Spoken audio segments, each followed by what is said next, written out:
So today we're diving into anime that are almost as dark as shows like Berserk 2016. Wait, scratch that word. Definitely not talking about that dumpster fire. I mean, honestly, nothing is darker than that mess.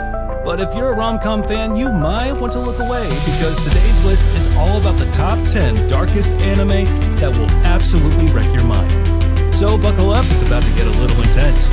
Let's dive in. To start off, we have Midori. There are dark anime, then there are darker anime. And then there's whatever the hell this is. On one side, you've got your typical dark anime, and on the other, there's Midori. A film so deeply disturbing it feels like it was never meant to be watched by actual human beings. Calling it dark almost feels dishonest. It's not just dark, it's a plunge into filth, despair, and psychological decay. Animated with the fury of someone who's seen too much and decided to drag you into their nightmare. The story follows Midori, a young girl orphaned and sold into a traveling freak show. But don't expect any twisted carnival fun here. What follows is a relentless barrage of cruelty and suffering that makes even the grimmest horror anime look tame. And honestly, if I tried to describe some of the things that happens here in detail, YouTube might just delete the video. There's no comfort, no catharsis, no redemption, just a slow, agonizing descent into hopelessness. Unlike shows like Elfenlied or Another, which wrap their gore in style and atmosphere, Midori rips off the mask and shoves your face into the horror. It's raw, it's grotesque, and it will stay with you long after the credits roll. So watch this if you're only mentally prepared to do so. And really prepare. And at number 9, we have Pet. Pet doesn't play by normal rules, it unravels minds. Literally. There is a show where memories are manipulated like clay, and the people who do it are emotionally broken tools of a larger system. The horror in Pet isn't about demons or ghosts, it's about losing control of your own reality. About forgetting who you are because someone else decided it was convenient. The show is dense, abstract, and unapologetically cruel. And that's exactly what makes it so disturbing. Every character is broken. Not in the dramatic, noble way anime sometimes romanticizes, but in the hollow-eyed, trauma-laced way that makes you wonder if they were ever whole to begin with. The show plays with the concept of emotional weight. Literally. This is an anime that doesn't just explore darkness. It carves it into the characters' minds and leaves them, and the audience, bleeding. It's bleak, cerebral, and merciless. So give it a try and you might enjoy it. And by the way, the opening of this show was just absolutely phenomenal. Next at number 8, we have The Empire of Corpses. Now the zombie genre has got to be one of the least explored genres. Cause be honest, name one zombie anime apart from Zom 100 and don't you freaking dare say High School of the Dead. Cause no one watched it for the zombies. We all know those eyes were somewhere else. Alright, anyways, The Empire of Corpses reanimates the dead. Not for horror, but for labor, war, and progress. That premise alone should tell you how bleak this alternate history anime is. Set in a 19th century steampunk world, this film imagines a future shaped by Victor Frankenstein's technology, where corpses are wired back to life, stripped of soul and identity, and repurposed as tools. And who's the mastermind behind this? Sung Jin-woo? The film dives into what it means to be human by exploring what happens when that humanity is erased. And that is where the darkness comes from. Not in the zombies' gruesome appearances, but in the way society accepts their use without question. Soldiers, servants, laborers, all lifeless, all silent.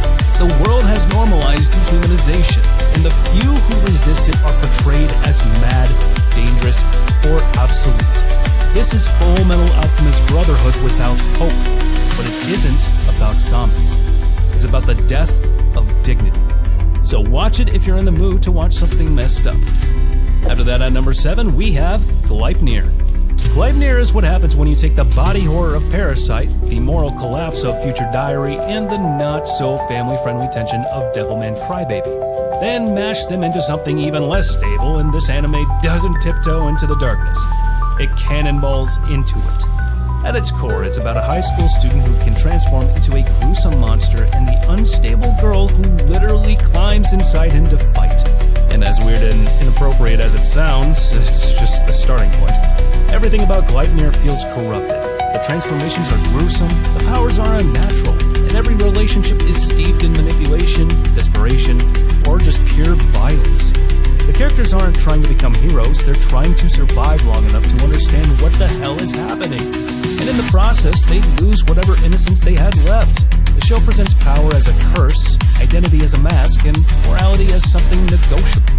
The show never lets you forget how messed up these dynamics are, and it thrives on that tension. Lightyear doesn't want you to feel safe, it wants you to feel complicit. It's an anime that stares into the abyss of teenage trauma, dehumanizations, and identity loss, and then hands you the camera. And if you're in the mood to traumatize yourself, well, maybe give this one a watch. And then at number 6, we have My Home Hero. Now, a disclaimer is needed here, because apart from being violent, this anime explores some pretty sensitive stuff. So, My Home Hero proves that the scariest monsters don't need claws or superpowers. They just need a reason. And a father trying to protect his daughter is one of the most dangerous forces anime has ever put to screen. The premise is simple. A regular middle-aged man discovers his daughter is involved with a violent criminal, and he takes matters into his own hands. What follows is a tense, methodical descent into the psychology of a man who is willing to burn everything for his child. Unlike most anime that explore crime or violence, this show doesn't glamorize anything. There's no thrill, just constant paranoia. It taps into the same unease that made Monster unforgettable. The idea that once you cross a line, no matter how good your reason is, there is no going back. Every step the protagonist takes only digs the grave deeper, and you're forced to watch him scramble to cover his tracks while his sanity frays. And it's the most traumatizing thing this anime puts on. The emotional toll, the anxiety is suffocating. Every interaction with the gang, every suspicious glance from the police, every lie told to his wife, each moment is a reminder that his life is one thread away from unraveling. It's the psychological pressure of Erased, but without the time travel escape hatch. There's no magic fix, just consequences. My Home Hero is a domestic tragedy dressed as a crime thriller, and it's devastating in its quiet rage. After that, at number 5, we have Rin, Daughters of Mimosine. God, I hope I didn't butcher that. But this isn't just dark in the action anime sense, it's disturbing to its core. This anime takes the concept of immortality and turns it into a slow-burning, centuries-long nightmare. The protagonist cannot die, and the world makes sure she regrets that fact in every possible way. This 6-episode OVA is brutal, hyper-violent, and steeped in themes of memory, identity, and the consequences of eternal life. And as I said before, this isn't just dark in the action anime sense, it's disturbing in its psychological implications. Every episode features the main character being tortured, unalived, mutilated, regenerated, over and over and over. And the violence is not glossed over either. It's intimate, explicit, and treated as something both casual and horrifying. But the real weight of the anime isn't in the gore, it's in how the main character endures. Centuries pass, the world changes, but the trauma lingers. Her immortality isn't freedom, it's a prison made of her own memories. Mimosine doesn't glorify suffering, it catalogs it. Cold, methodical, and relentless. It's not trying to thrill you or excite you. It's trying to leave a scar. And if you watch it, you might just get one. And here at number 4, we have Blue Literature Series. This show is darkness distilled into 6 classic Japanese stories, adapted into a deeply uncomfortable but beautifully animated anthology. Each arc plunges into the mind of a protagonist breaking under the weight of depression, addiction, isolation, or self-hatred. There are no monsters here, only people. And that's what makes it terrifying. It doesn't exaggerate, it reflects, painfully. The animation style shifts subtly to match each story's tone. Sometimes sketchy and surreal, other times clean and almost sterile. But the emotional content never lightens. It's hard to watch, not because of gore or shock value, but because it presents mental illness, despair, and emotional breakdowns without apology or cushion. There's no resolution, no redemption arc, just the raw truth that not everyone survives their own mind. In a way, Blue Literature Series is the literary cousin of Welcome to the NHK, but stripped of humor. Each story reminds you how fragile people really are, and how terrifying it is when they shatter quietly. This anime doesn't just portray darkness, it screams it in a monologue, with a deadpan voice while the world burns softly in the background. So be sure that you're ready to watch this one, and be prepared that your mind might be messed up for the next couple months. And here at number 3, we have Shadow's House. Now there's something profoundly disturbing about the lightness used as a weapon, and Shadow's house is soaked in it. At first glance, it presents itself like a gothic fairy tale, a mysterious manor, living dolls, faceless nobles cloaked in shadows, but this anime wastes no time making it clear. Nothing here is innocent. Every smile is rehearsed, every gesture is monitored, and every rule hides a deeper, crueler truth. What makes Shadow's House so disturbing is how calm it all is. It is the kind of psychological horror that doesn't need blood to be terrifying, just silence, secrecy, and absolute control. Dolls, who are actually human children, are told they exist to serve their shadow masters. But the deeper the series goes, the more it reveals that this is less about service and more about erasure.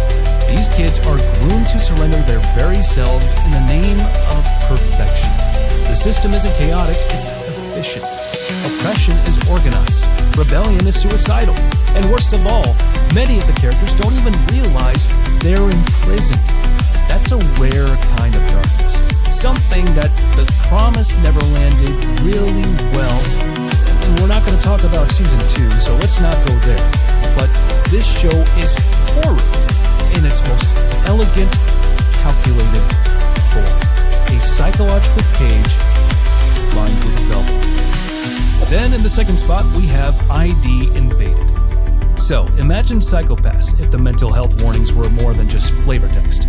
ID Invaded is a murder mystery on acid, where the detectives are as broken as the killers they chase. The show weaponizes the mind as a crime scene, and what's inside is never safe or stable. The protagonist is a disgraced detective who can only enter these dream world crime scenes because he's a murderer himself. Every time he dives into an ID well, he loses his identity, becoming a fragment of who he once was. The horror builds not just from the crimes, but from the erosion of self. He's not solving mysteries, he's falling apart with every answer. What makes ID Invaded dark isn't just the murders or the mental decay. It's the system's cold detachment. The agency sends broken people into broken minds, knowing it will break them further. And it does. Again and again. But at the top spot of today's list, we have Heavenly Delusion. This is The Promised Neverland on steroids. It's darker, grittier, and doesn't have a crappy season 2. This is what happens when you tear away the illusion of safety and expose the rots beneath. On the surface, it's a sci-fi mystery. Kids raised in a pristine facility, the outside world crawling with monstrous beings. But as the story unfolds, it becomes clear that this isn't just another post-apocalyptic anime. It's a psychological dissection of trauma, identity, and survival. The darkness here is layered. There's the literal horror of human-like monsters hunting the remnants of civilization. But the real terror lies in the systems of control and lies that shape the characters' pasts. This series doesn't deal in simple shock value. There's a creeping dread that builds as the dark secrets about the facility and the children within its surface. Identities blur. Memories don't match. People aren't what they seem. The lines between human and weapon, savior and monster, protector and manipulator keep shifting. But the heaviest thing was its emotional weight, the abuse and the cost of keeping secrets.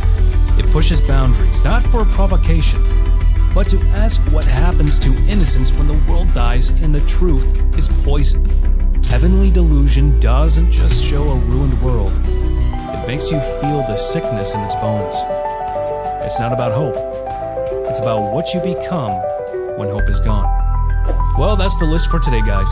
If you were able to make it this far, please be sure to comment on which anime you think should have been on this list. Also, if you're not subscribed already, please be sure to subscribe to the channel and press on that bell icon. and set the bell to be notified about all our latest new videos. And don't forget to hit that like button. And as for now, I'll catch you later. See you in the next one.